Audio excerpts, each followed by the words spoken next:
Once a week, FGCU students make this trek from Hickory Island in Bonita Springs to a patch of mangroves. We've measured the size of the tree, and we've also assessed it for any damage following Hurricane Ian.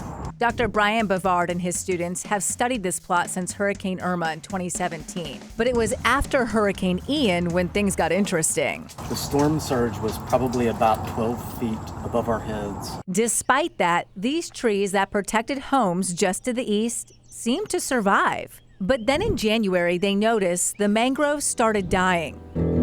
Just before you get into the plot, you'll think it's a totally healthy system, and then when you walk in, you see all of the death around you.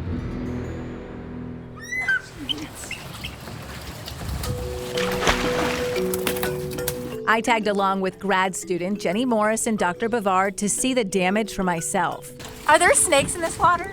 We actually do have a mangrove resident water, like a mangrove water snake. But not a poisonous one, right? No venomous snakes out here, yeah. On the outside, the trees are full of green leaves. Further in, the leaves are gone and the branches are snapping off.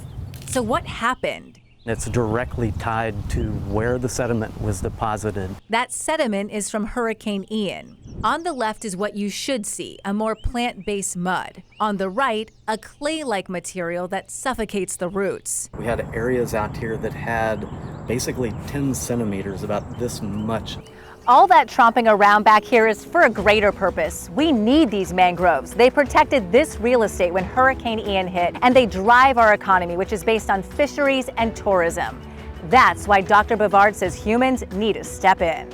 Maybe we need to come in and facilitate that recovery process by going in and maybe planting some propagules. Where would you grow some of those mangroves to potentially plant into these forests? That's a great question.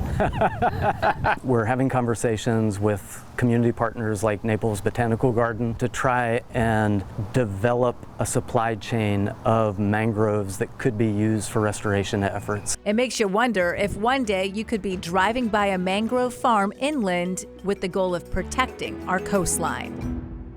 Lindsay Sablon, Wink News.